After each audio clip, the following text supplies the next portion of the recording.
Have you struggled with anxiety or are you currently struggling with anxiety?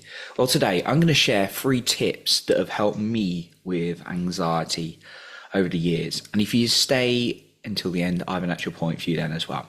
As always, if you want to connect with me more, you can find my links in the show notes below. So, I'm just today going to share what's personally worked for me with anxiety. As always, I want to declare that I'm not a mental health professional when it comes to these kind of subjects, because I know people can get a little bit sensitive. So what I'm just doing at the end of the day, like I would with stress, like I would when I'm feeling upset, is just sharing what works for me. Of course, if you're seriously struggling with something like anxiety, then do seek a professional to actually help you, of course.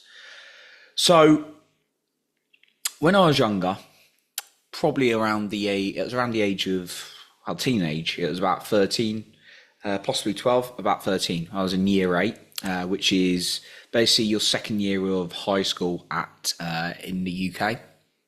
I didn't go to a middle school or anything, which is also you can do it in the UK. Anyway, I remember first year having a car crash and just about surviving, and I talked about the lessons I learned from that in a previous episode. But about a year later, I had these intense anxiety attacks in class. I was like, I couldn't breathe. I was pinching myself. Am I really here? What's going on? And the symptoms I looked up many years later were very similar to derealization, which actually a friend of mine was struggling with, and he was actually officially diagnosed with it. Now, I wasn't. And for me, the important things about emotions is just to sit with them and understand them. But of course, if they get so severe, like I said, get that professional support. But I know there's a lot of people sort of self-diagnosing themselves, and that's not kind of my approach really to things. So it's just what I was going for. I had these like real anxious kind of moments, and I panicked that I was in a room. And through my rest of my school, it wasn't too bad. It was, I kind of got over it after a couple of years, just really kind of forgetting about it, focusing on things, my exams and things I like doing. Was that the best approach? I don't know. It seemed to work though. And I remember just going into university and then through my 20s, and I had various things, I had various ups and downs and things like that. For me, the anxiety didn't get too intense again though until I was probably in my late 20s. Admittedly, I'm 33 now, so maybe around the age of 27, 28. Obviously, when I was out drinking, that'd make it a lot worse, because that's what alcohol, it's got like some depressant in you. It can also make you anxious. We all have different sensitivities to things, but for me, that's what it did. And I remember hitting 30, and well, 30 wasn't too bad. It was more like a couple of years ago when I was 31 even. And just getting really, finding like times when I'd be really panicking about things, to a point I'd be stressful, worrying about work, worrying about like dating, or generally like in life, just random things. And what I realized from like looking into it, and again, I'm not the expert, but understanding from some of the world's top performance specialists, listening to people like Tony Robbins, all these people who studied and studied and studied this stuff for decades, is that it actually comes from the thoughts that activate a feeling in the body. And those feelings can become so intense that actually it takes over your whole body and your thoughts. And for me, that was it. Like, there'd be a certain thought that would be triggered by something. I'd see something even if I wasn't completely conscious to it, and it made me very anxious, or a certain event. And I went through some tough times in the last 2, 3 years, and there were certainly some things that have made me anxious. And I really want to share with you what's worked for me personally.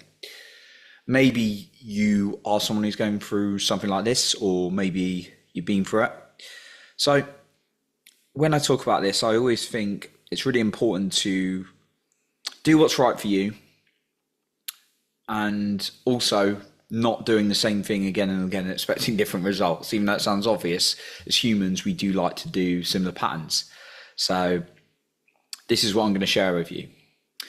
The first thing that has really helped me is learning how to breathe properly, which sounds very silly because we do breathe, right? We're alive until we obviously pass away or die, right? Yet, what I've learned is a lot of us don't breathe properly, and that can certainly, if we've got shallow breathing, think about it. When you've been maybe super stressed or super anxious, how you're breathing, probably very shallow, probably from the chest. And for me, what I've realized is when I can do more deep breathing, I start to naturally breathe in the right way, which then calms me down, calms my nervous system, gets me into a more stable, safety state. So breath work has certainly been something for me that's been a really powerful tool over the years that I would recommend. So there's plenty online. I recommend someone like Wim Hof, would even recommend something like somatic breath work, which is what I'm part of as a community. But yeah, looking at something in terms of breath work and getting that into your day every day, it can even be just 10 minutes. Longer sessions, I wouldn't recommend more than once a week. I'm talking sort of like an hour to 2 hour sessions. And again, if you're going into breath work, obviously do seek a relevant practitioner. Of course, I'm one in a certain way as well. The second thing is taking note of your food and drinks, because actually what I've realized is certain foods that put certain chemicals in the body, and that can make you feel more anxious. I've learned it from me. I've just paid attention. It's something I learned and started paying attention. I was like, okay, I've had my large coffee, or I've had 2 coffees today, and oh, that felt good. That was, tasty at the time or whatever. If you would call a drink tasty, I don't know. Trying to think about what the right term is. And then like an hour or so later, suddenly it's like, or even 30 minutes later, it's like, oh my God, I feel really anxious. So paying attention to that, saying things like alcohol, that can, if you have a load of that, and it's always been something I've worked on, that can trigger off things. But even sugar, high sugar can, I've realized for me, put off a lot of sensitivities. Now everyone's different. Everyone's got different reactions, but just paying attention to you, what actually may be triggering off anxiety, because if you're like, oh, I get really, really anxious at like this time, and then you realize you've been eating a certain food, maybe like 30 minutes before, like I said, maybe you need to reduce that food or cut it out altogether if you can.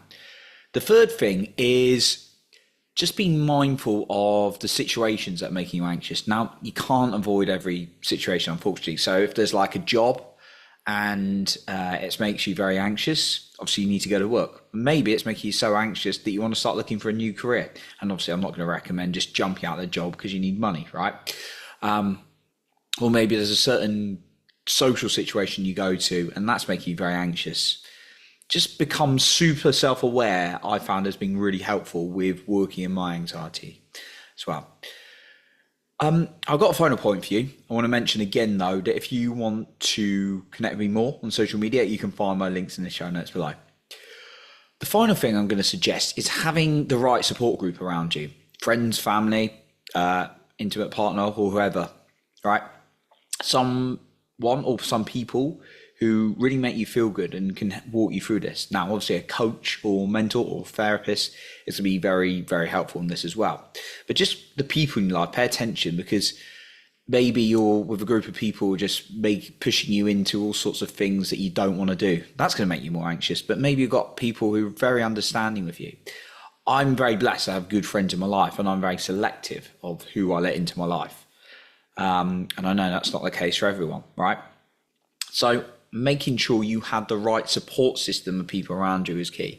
And sometimes I'll also just add this on, because it's something I didn't realize until maybe even a year ago, is that sometimes people can have good intentions, but they can still make you anxious. Like I've had some people very close to me have conversations with me and actually made me feel worse after speaking to them, even though they love me and they wanted me to feel better. They would say certain things that would just make me very anxious. And I know other people close to me and they just make me feel safe and heard and seen. So just becoming very conscious about who you've got in your life can be a really effective one as well.